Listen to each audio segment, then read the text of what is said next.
arms stand. All right. I don't think you can stand. There you go.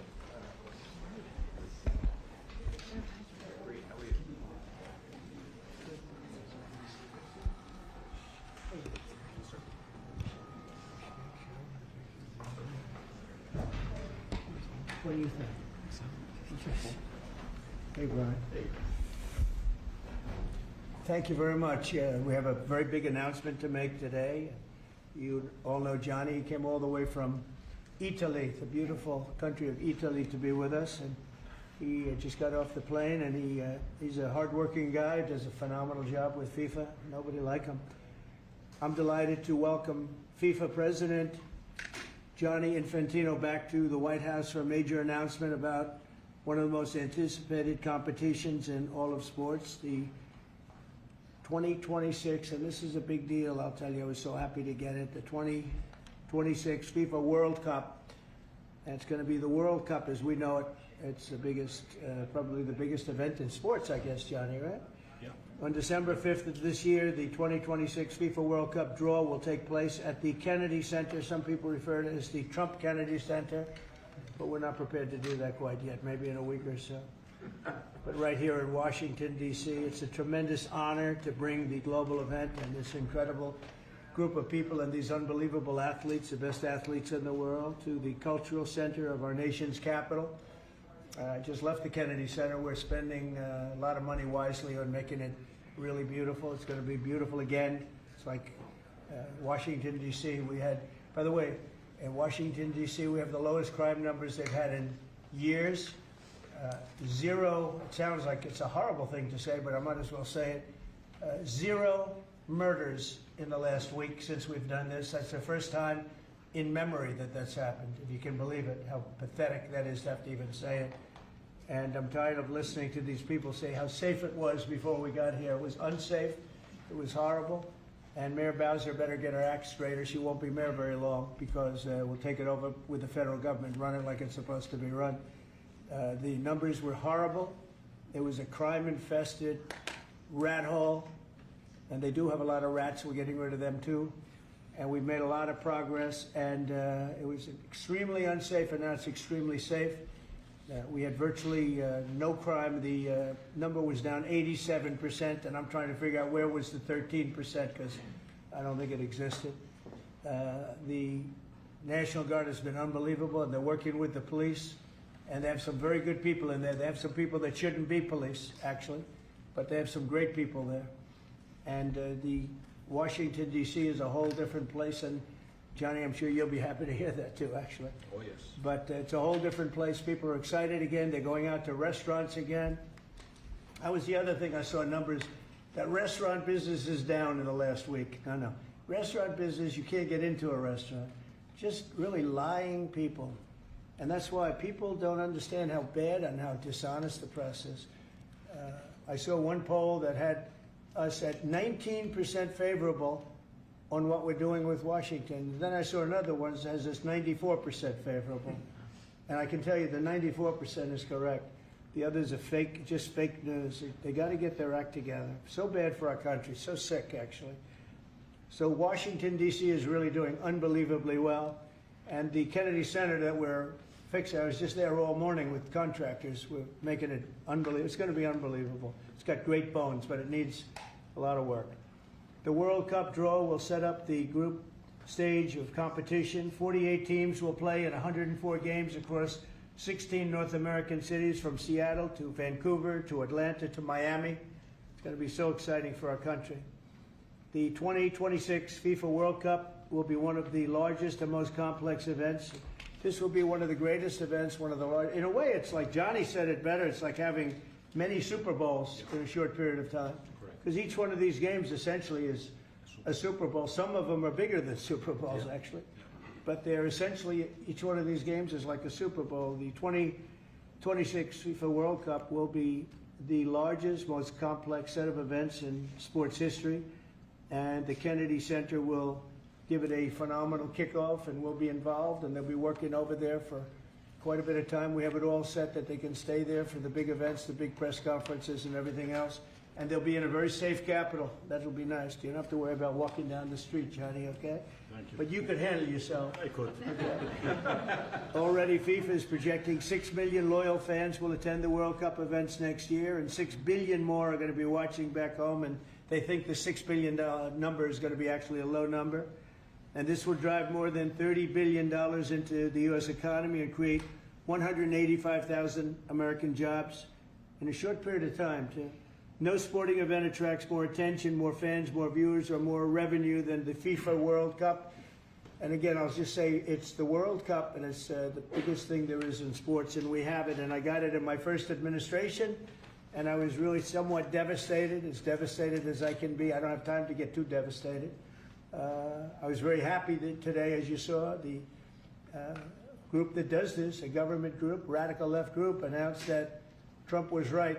Took in $4 trillion worth of tariffs, that the $4 trillion are going to reduce the deficit by numbers far greater than they ever expected or heard of. And by the way, the stock market went up 1,000 points.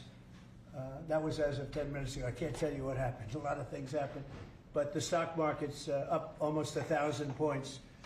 And it's basically on the news that the release that just came out from government that the tariffs that everybody was talking about, that the whole world respects us for because of what we did. The tariffs are going to be at $4 trillion. They're going to reduce the deficit by $4 trillion, Mr. Vice President. What do you Pretty good, think? sir. Too bad it's not 5, right? That's right. It's had a huge impact, and the stock market is way up. But this will drive more than $30 billion in U.S. economy and create 185,000 American jobs. No sporting event attracts more attention or more fans or anything else. And I just look forward to the draw. So we're going to have the draw, essentially, Johnny, at the Kennedy Center. Yep. And by that time, it'll be in even better shape. We're working on it. It's about a year project to make it. It'll be great. It'll be fantastic. You see the way this is looking? Look, nice. I can't tell you how much that gold costs. A lot of money. There's nothing like gold, and there's nothing like solid gold. But this beautiful office needed it. It had to be representative. When we took it over, it was dirty, not clean. I immediately changed the chair and had this beautiful desk renovated, brought out by the White House. People that do this, they did a great job to send it out. We have a craftsman who's great. But this was not appropriate for the Oval Office when I took over. And now you look at all those paintings you're allowed to turn back. All of these are great presidents, and they were all in the vaults. They were in vaults for some cases much more than 100 years, and now they're proudly hanging on the Oval Office walls. And I can't imagine anybody changing it. But they were buried in vaults for over 100 years, many of them.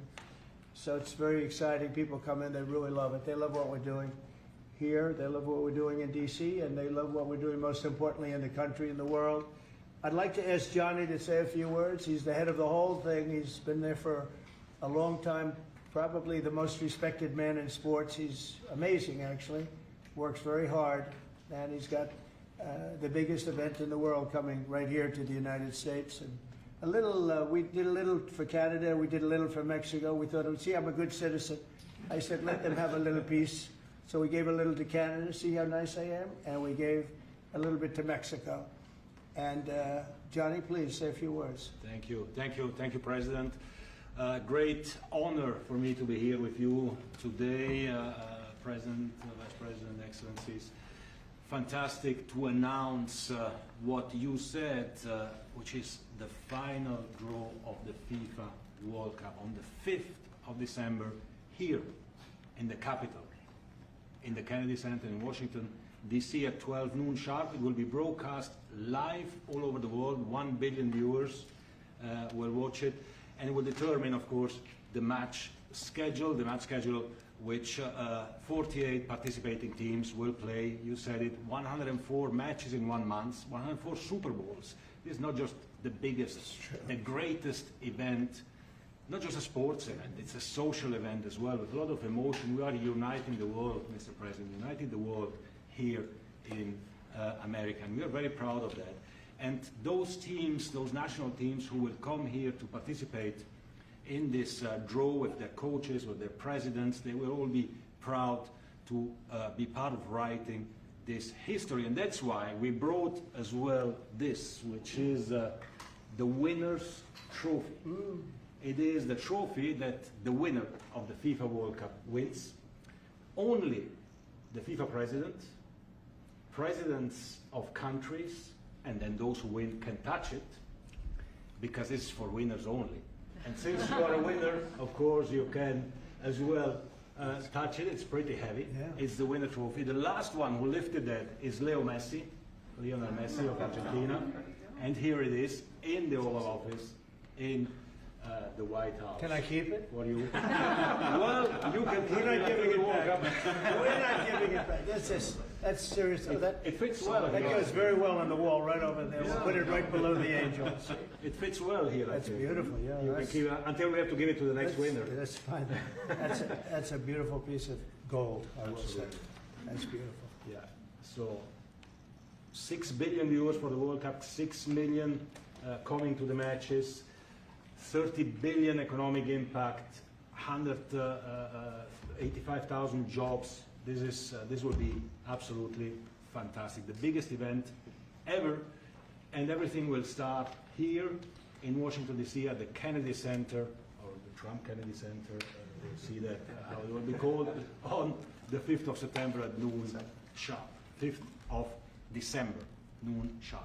Then, if I may, Will they be doing most of the draws, all of the draws at the Kennedy? Well, how are you going to do that? Yes, we'll do that at the Kennedy Center. We'll do all the other meetings around it with the coaches, with the broadcasters, with That's the great. sponsors, everything at the Kennedy Center. The whole You'll be very World happy. Cup starts, and everyone will be happy Yeah. because everyone has qualified for the World Cup, and they didn't yet play a game, so they didn't lose yet the game. So they all think they can become world champion, right? They'll all be happy. Exactly. Now, By the way, an example, supposing we had a week ago when everybody was being killed and mugged and everything else, despite the phony numbers that were given out, that it was getting better. Brian, do you believe it was getting better or getting worse? Oh, the crime was getting worse. I mean, I was robbed. It was getting way What worse. after you? How did the other guy come out? He came out with a briefcase. That would be weird. Yeah, so, Robert 1, Brian 0. No, but can you imagine you do this and then you start hearing that they had a 20-year reduction of crime. It's worse, it was worse during the Biden administration than anybody's ever imagined possible. And I guarantee you he wouldn't be here if those numbers continued. But now we have total safety, we have total security. And for the border, in 3 months, 0 people. These are done by liberal people that do these charts. 0 people came through our border in the last 90 days. Can you believe it? 0. Last year we had millions of people coming in.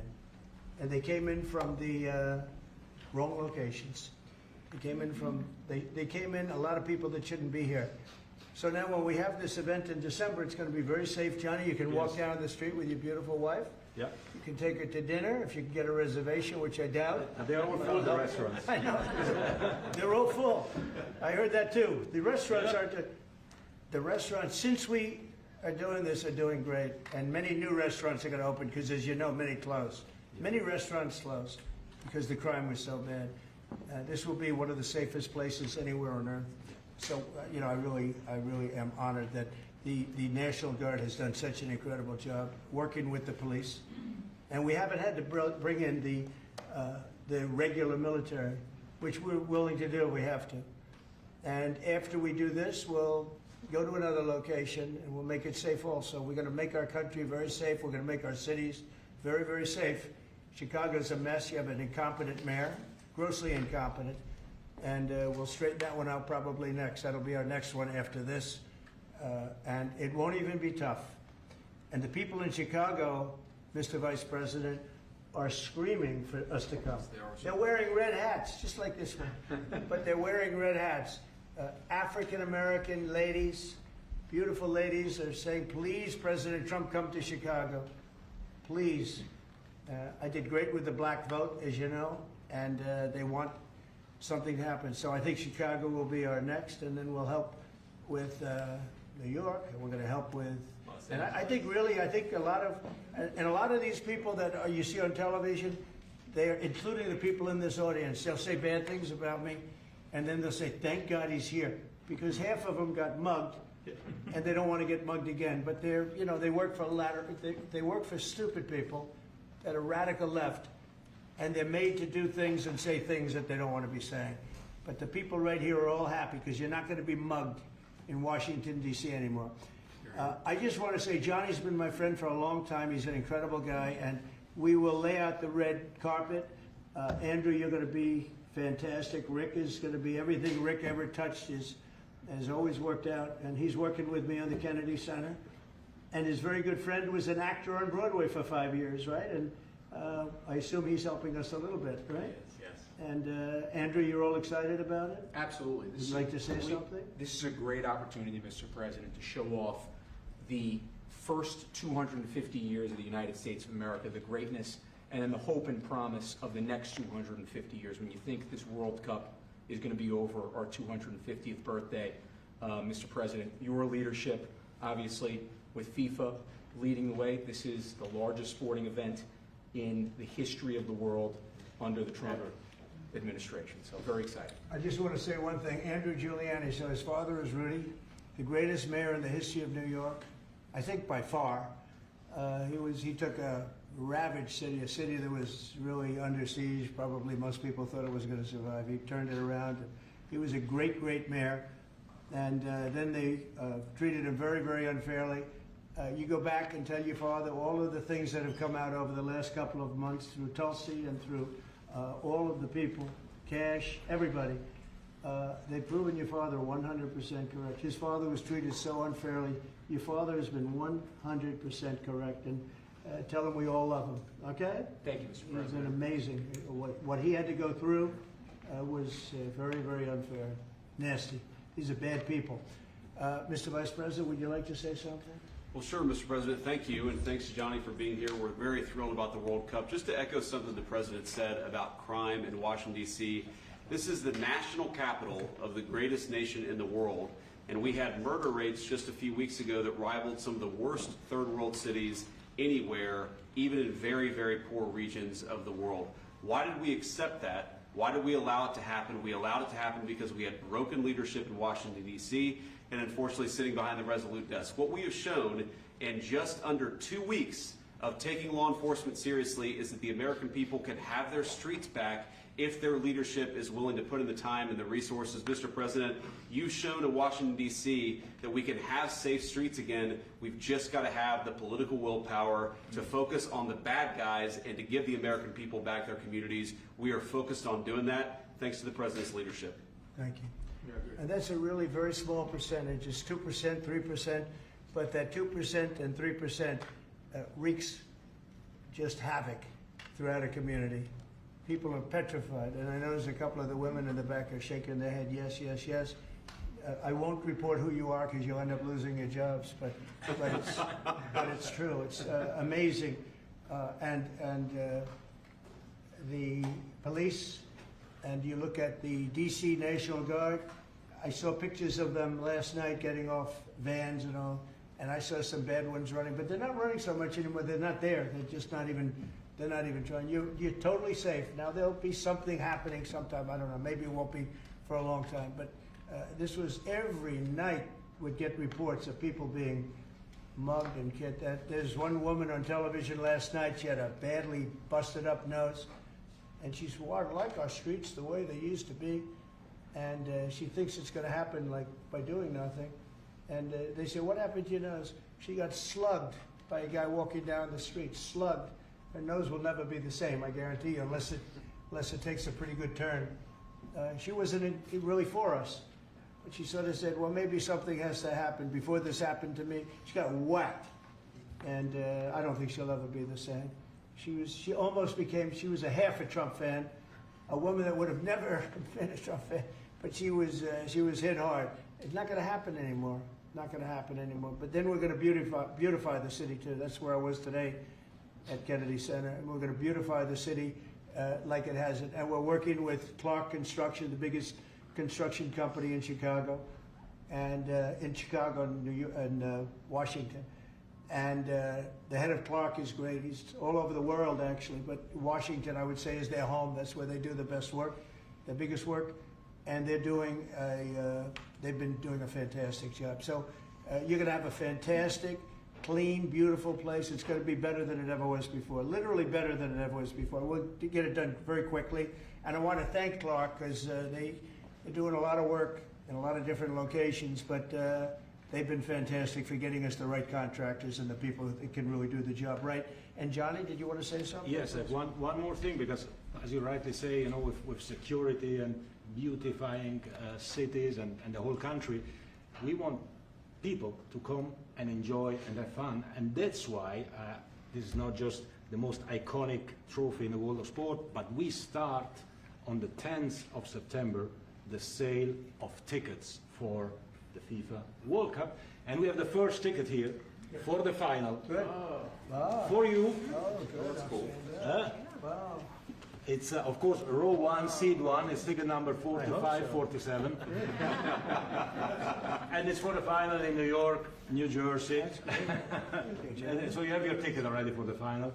All the others, 10th of September, start getting your tickets. That's beautiful, yeah. 6.5, 7 million tickets. Fans will enjoy the security here.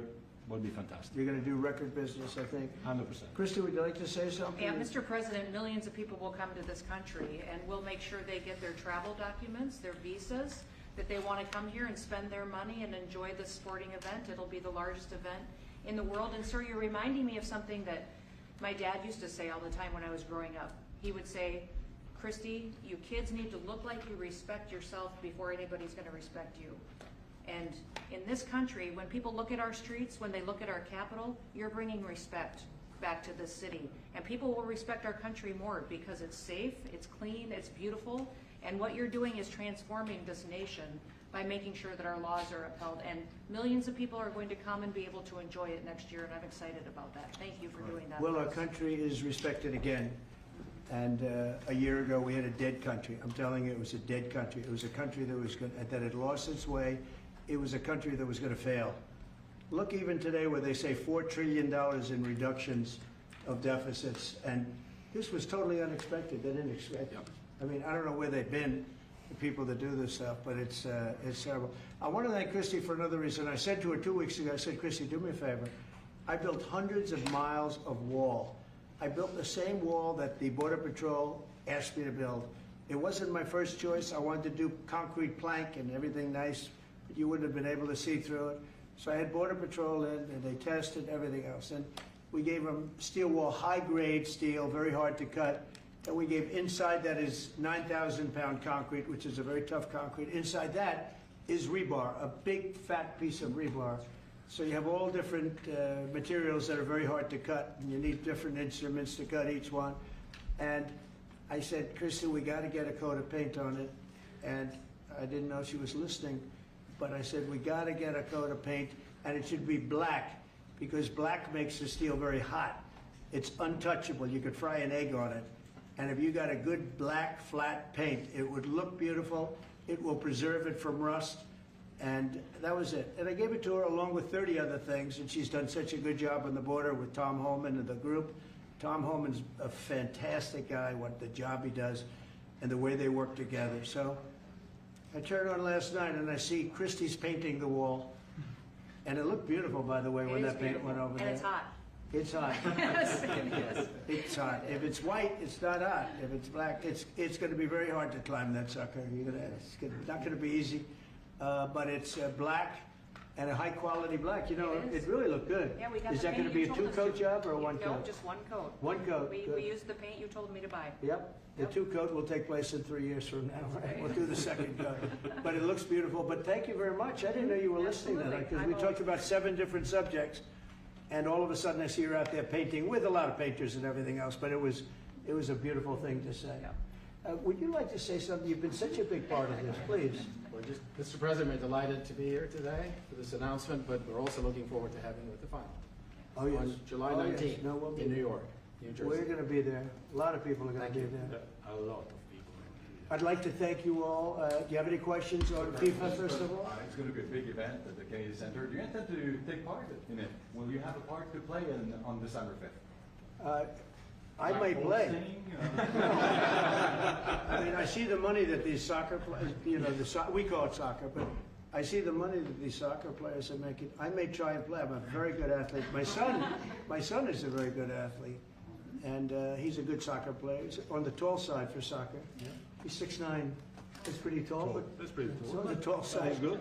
It's on the tall side, but he's good. But no, I may put on shorts. I look extremely good in shorts and join the play.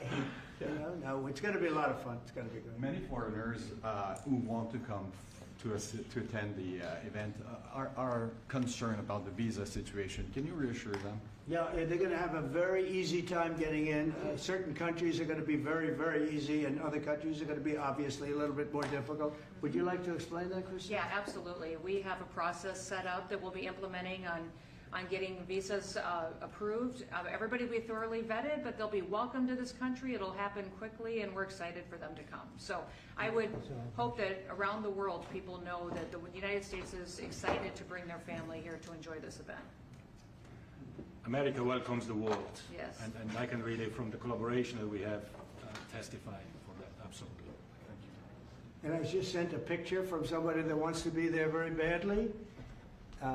He's been very respectful of me and of our country, but not so respectful of others. But I'm going to sign this for him, but I was sent one, and I thought you'd all like to see it. That's a man named Vladimir Putin, who I believe will be coming, depending on what happens. He may be coming, and he may not, depending on what happens. We have a lot of things happening over the next couple of weeks. But I thought it was a nice picture of him. Okay of me, but nice of him. So that was very nice that it was sent to me. Okay?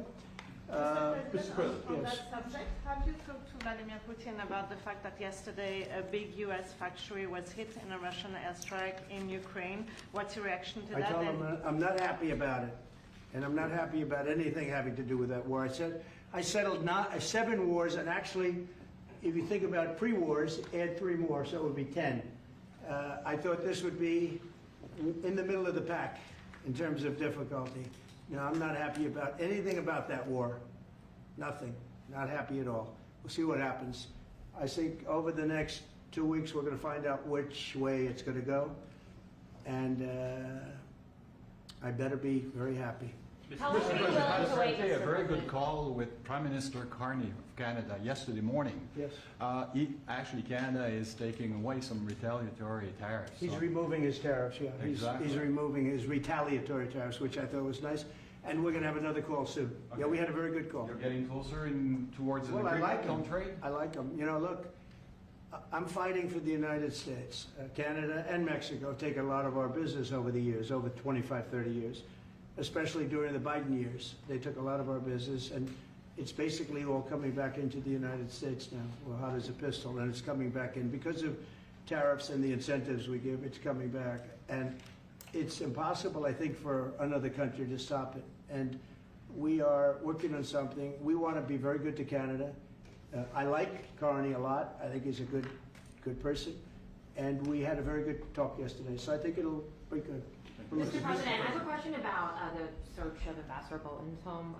The Vice President recently just did an interview saying that it's about classified documents, but that there's also broad concern about him. What are the concerns? Well, that I you haven't have? spoken to Pam in the group yet, but I will be. I saw that just like everybody else. I try and stay out of that stuff. I'm allowed to be, and I'm chief law enforcement officer, believe it or not. You know, I don't like to go around saying that, but I am. That's the position. But I purposely don't want to really get involved in it. I'm not a fan of John Bolton. I thought he was a sleazebag, actually. And he suffers major Trump derangement syndrome, but so do a lot of people, and they're not being affected by anything we do. I don't know anything about it. I just saw that. I'll find out about it. But if you believe the news, which I do, I guess his house was raided today. But my house was raided also, called Mar-a-Lago. They went through everything they could, including my young son's room and my wife's area. They went through her drawers, as the expression goes. They went through everything you can imagine. And when she came back, she said, she's very neat, you know, she's meticulous. And she looked and she said, whoa, this wasn't the way that she had it. So, you know, so I know the feeling. It's not a good feeling. Thank you. Mr. President, on Ukraine, how long will you give Putin. A couple of and weeks, we're gonna figure it out, we'll find it. Do you think you'll have to intervene at some point? Look, it takes two to tango, you understand that. I wanted to have a meeting with those two. I could have been at the meeting, but and a lot of people think that nothing's gonna come out of that meeting, you have to be there. Maybe that's true, maybe it's not. But we're gonna see. In the meantime, people continue to die. But I've solved 7 of them where they were in wars for 31, 35, and 37 years. We had 3 of them that were for more than 30 years, Johnny, and I got them solved. And we solved one that could have been a nuclear war with India and Pakistan. That was getting ready to be a nuclear war. I solved them all. And this one, I thought we would have had it done by now, but it's more difficult. There's a lot of anger, a lot of hatred. There's a tremendous amount of hatred there. So. But we'll see what happens. I think in 2 weeks we'll know which way I'm going. Because I'm going to go one way or the other. And they'll learn which way I'm going. Mr. President. If I got 2 questions for you, one on FIFA, the other one on DC. Let's talk. Can you talk about the economic impact that FIFA will have in these cities, and what's your message to the mayors to get their cities prepared, not only the beautification process, but also the safety aspect? Well, Los Angeles is an example. You know, it's poorly run. We have a mayor there that can't even get permits to the people that lost their houses. Lee Zeldin got every permit. The hardest permit is the federal permit. Within 20 days, every single permit was there for the people to build their houses. But people are writing us and they're saying they won't give us. The mayor is incompetent. The governor's incompetent. You know, Gavin. I know Gavin very well. He's an incompetent guy with a good line of bullshit. And he doesn't get the job done. And frankly, those people want to build their houses. It's terrible. They could have been built. Some of them could have been built already. But think of it, the federal government that has the most complex part, and it's the most complex environmental thing to do. We got it, everybody had it within 30 days.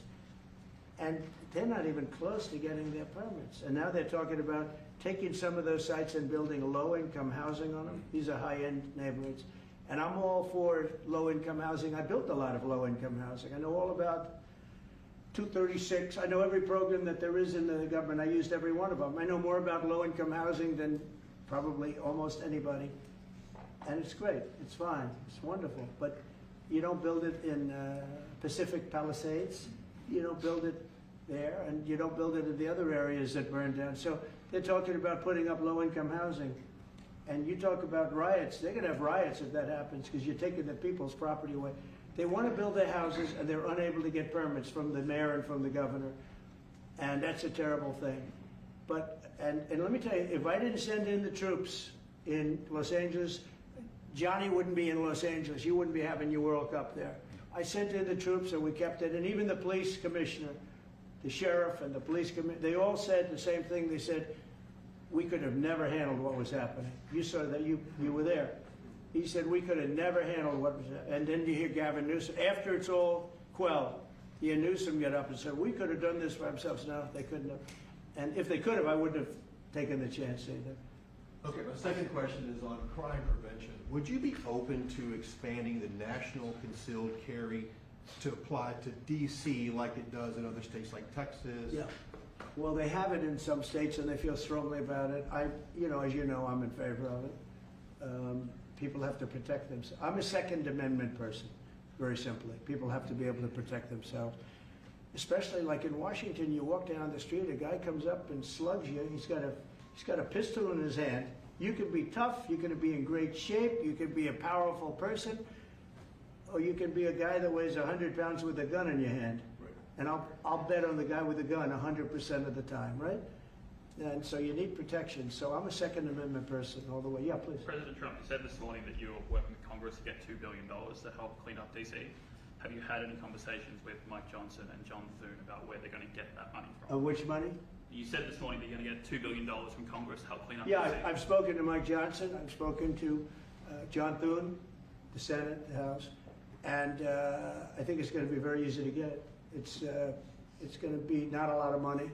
I wouldn't even know where to spend the number that you mentioned, but it's going to be money to beautify the city. Yeah, they're ready. Everybody wants to save D.C. In one way, it's the easiest. The violence was more than any other city in the country, actually, by far. It may have been more than any other city in the world, if you could think. You know, we looked at some of the worst cities in the world, it was worse. And that's why it angers me to see the mayor saying about how they have it on the slide. Not on the slide, it was worse than ever. Yeah, we have no problem getting that money. That money will come out of Congress. I think it'll be even bipartisan. And is the plan? I mean, I would imagine Democrats would vote for that one.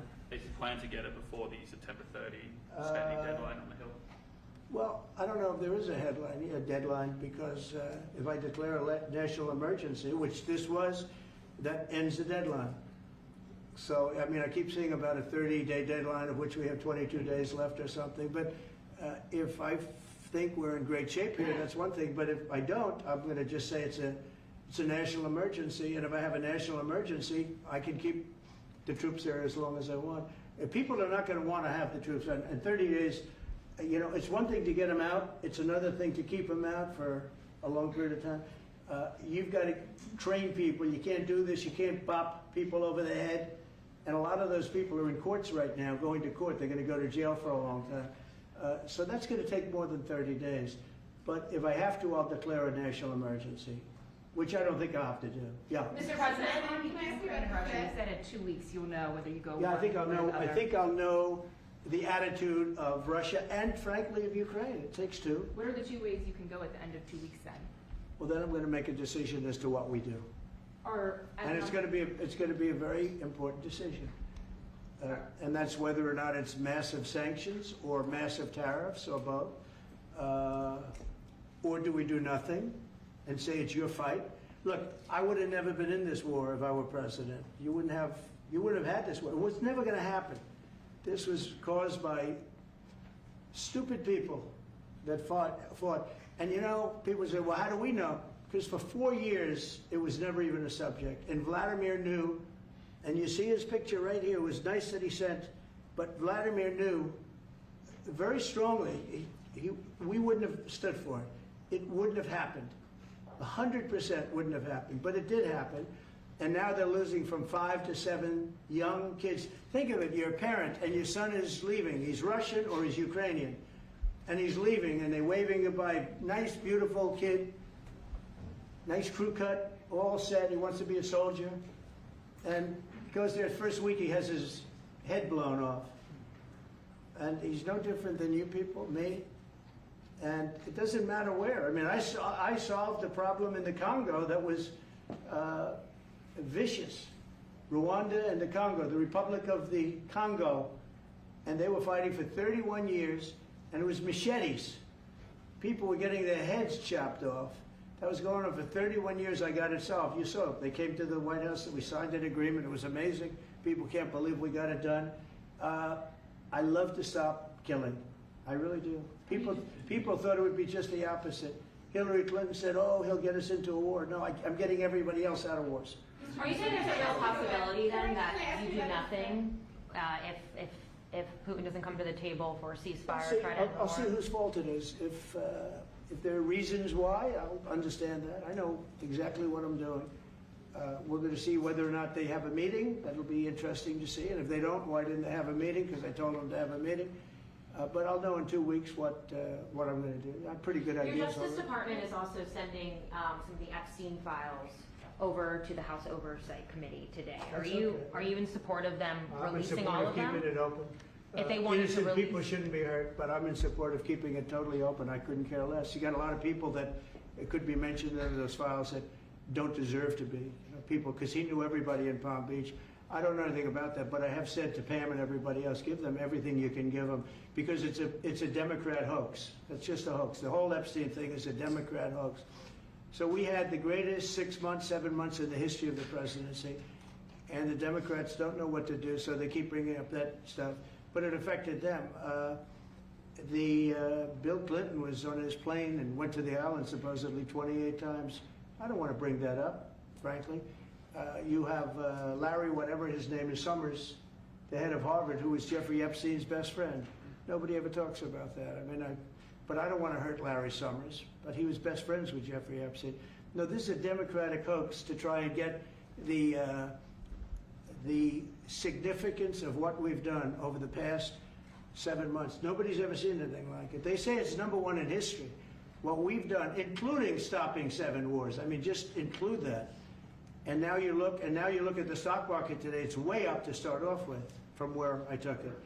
And this market was going to crash. If Joe Biden or Kamala were president, this market we would have had a crash like in 1929. You're not going to have that. It's only a question of how high is it going to go. You know, I had the strongest economy in the history of our country. And despite COVID, we had the strongest economy in the history of our country. And we're going to blow it away this time. I was always good at making a lot of money. And whether it was for myself or whether it was, I like doing it this way better. I mean, I like making it for the country. Our country's been ripped off by friend and foe, nations all over the world ripped off. And the friends have been much worse than the foes for the most part. And they're not ripping us off. We just signed a deal with the European Union. They're paying us essentially $950 billion, like a signing fee. They're going to buy $750 billion worth of energy. They weren't buying much of our energy there. And they're very smart in doing it. And as you know, Ursula was here a couple of days ago having to do with the people, the leaders that we had a great, people said they've never seen anything like it. Well, we had the leaders of Europe right here in the Oval Office. And she's so happy that she has an agreement.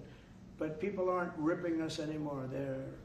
We're run by, this country is run by smart people now. Mr. President, in Israel, Two questions. One is that Intel, there have been reports that you're considering taking a stake in Intel. Can you tell us About the 10%? About the 10%. Yeah, I met a man, he was a very nice man, and I called for his removal because I saw something by a man named Tom Cotton, a senator from Arkansas, who's a great guy, friend of mine, supporter of mine, big supporter, I'm a supporter of his too. And he wrote a pretty nasty story about the head of Intel. And I said, well, if that's right, he should resign. And he came in, he saw me, we talked for a while. I liked him a lot, I thought he was very good. I thought he was somewhat a victim, but you know, nobody's a total victim, I guess. And I said, you know what? I think the United States should be given 10% of Intel. And he said, I would consider that. I said, well, I'd like you to do that because Intel has been left behind, as you know, compared to Jensen and some of our friends, NVIDIA, some of the people and the people in, because Intel should have never been. Intel was the biggest, most powerful chip company in the world. And then they started leaving. And they started going to foreign countries, in particular Taiwan. And if we had a president that would have said, okay, you can go to Taiwan, but we're going to put a 100% tariff or a 200 or 300 or a 500% tariff, anybody that sells into the United States has to pay. They wouldn't have left.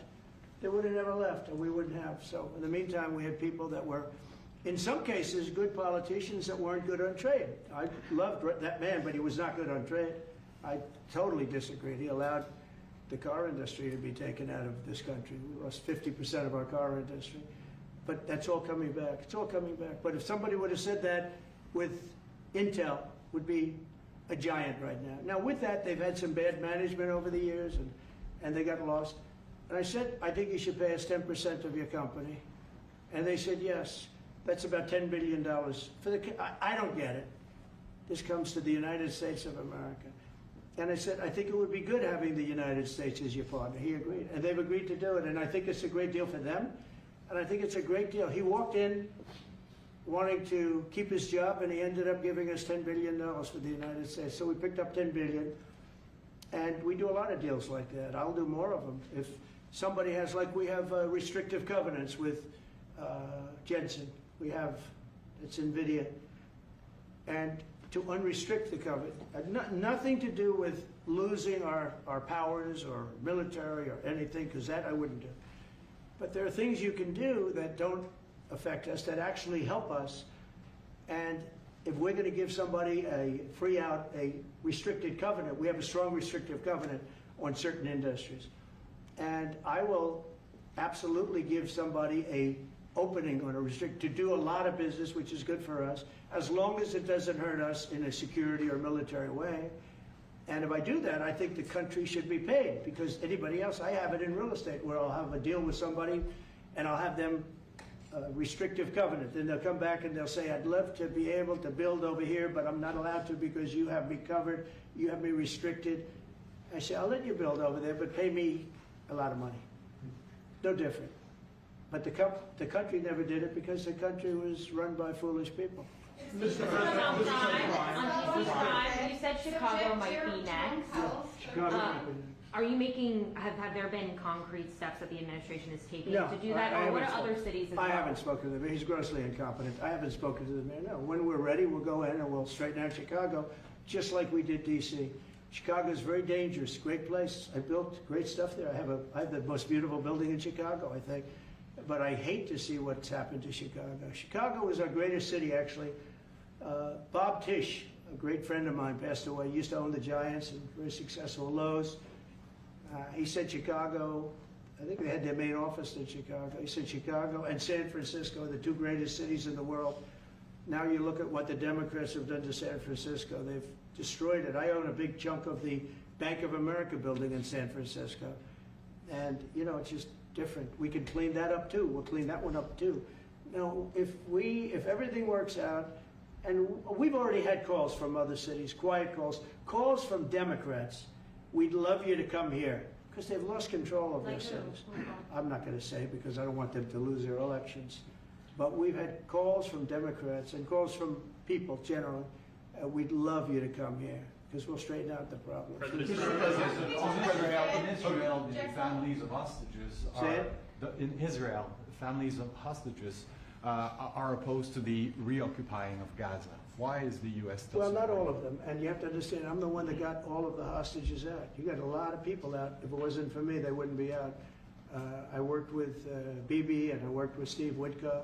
But if it wasn't for me, you would have all these hostages would most likely be dead right now, every one of them. So they all come up here. They all come in groups of 10, 12, 13, and many of them.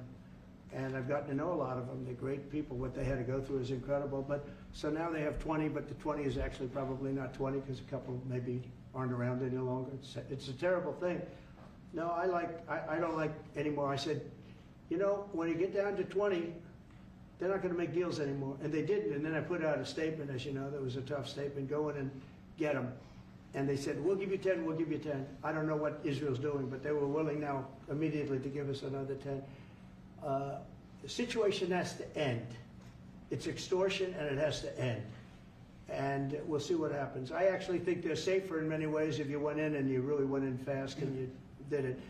And people can't forget October 7th, remember that. I'm friendly with all groups. I won the Arab vote in Michigan. I did so great with the Arab vote, remember? I started off at 0, I ended up winning. I wouldn't say the candidate was the greatest, but I would have won against anybody. They're great people. But we have to do things properly. And you know, I'm very proud to say I got the hostages out. You have hundreds of people that are living now because of me. And now we have that final little group of people. And Hamas knows that if they give them, that's probably the end of their lives. So it's not easy to get. And I know if you're a parent, you just don't care. I want my baby back. They want their babies back. They want their kids back. And I understand it. But I got them out and did a good job. And we're doing everything we can to get the hostages out. Thank you all very much. Yes? So Jackson Hole, Jay Powell today said, he suggested that they might cut interest rates, but they have to proceed. Well, we call him too late for a reason. He should have cut him a year ago. He's too late. You know, we have a stock market that's up 1,000 points today. I better be careful because I go out there and I'll see it's down 1,000, right? But it's up 1,000 points when I came in here. We have a country that the market's the hottest it's ever been. The country's better than it's ever been. We have a military that I rebuilt largely in my first term. We had a great, successful first term, but this is going to be even better. But we rebuilt it. We gave a lot of it away to Afghanistan, but relatively small compared to the overall. But I think it was the most embarrassing day and period in the history of our country that they allowed those 13 wonderful people, but it's really hundreds of people were killed. And they don't talk about the 48 that was so severely wounded with no legs, no arms, nobody ever mentions them except me. But that was the worst day, it just showed how incompetent. Frankly, if that didn't happen, I really believe that you might not have had the problem with Russia. I think Putin was sitting there watching these stupid people running our country and said, this is a time to invade. This is a time. And then Biden made the statement, well, he can do a small incursion. When he said that, it was off to the races, right? When he said He can do a small incursion. Remember that? I was surprised he knew the word incursion. I didn't think he had that good of a vocabulary. I want to thank everybody. It's very important to me and to everybody up here, the World Cup. And Johnny has been so incredible. I mean, he's really a great leader. I mean, to think, I said, Johnny, do it by phone. You don't have to come. No, he said, I'll come. And he flew all night long to be here and listen to this about how great we're doing in D.C. But he's a fantastic leader, and this will be your most successful World Cup ever. Thank you, Jim. Thank you so much. Yeah, can we win it, Mr. President? I don't know. That's I watch some of those teams go around. They go down that field. I don't know. But let me ask you: what chance does America have of winning? Well, the home team always has a good chance to win. It depends See, how he's it a good starts. diplomat. No, but it has some good Oh, we players. have a shot. We have a- Yeah, we have of a course. chance. Of course, you have a chance. You have a Will chance. Bear be going to any of the games, Mr. President? I'd love to have him. He'd love to. He's very tall. Maybe we could make him a goalie. The goalies are very tall now, right? I Yeah, know. goalies are very tall. The goalies, well, he'd be a perfect goalie. At his, 100%. at his height, he'll be a great Yeah, goalie. exactly. So we'll put him on the American team. Yeah. No, but Good do goal. the Americans have a chance of like getting into the quarterfinals? Yes, right? definitely. No, Yeah. the quarterfinal definitely. But then, you know, as the tournament goes on with the public 250 years of United States, let's not forget, they will all feel Yeah. energized about that. You know, it's amazing. The talent is really great when you watch these things. I went to the game 2 weeks ago, and it was a big upset. But you look at these people; the way they pass it. It's amazing, really amazing. It's a great art, right? Yes, It's a great talent. It is incredible. You know the expression. Will you draw the names out of the hat? There's a what? Will you draw the names of the matches? Will you? I don't know. That's up to He's the boss. That's an interesting proposal. He's the boss. Well, We'll discuss that. it's going to be great, and I think the American team is going to do well. I mean, I hear it's a very good team. Good luck, everybody. Thank you very much. Thank you, Thank you so much. Thank you guys. Love you. Thank you guys. Keep a lot of those photos. Thank you. No, I just got one. Thank you. Thank you, guys. We're done. We're done. Thank you. It was a nice photo. Thank you very much, everybody. You guys keep moving. Thank you. Andre, this way. Everyone forward this way. Thank you, everybody. Keep moving. Thank you. Moving. Thank you, guys.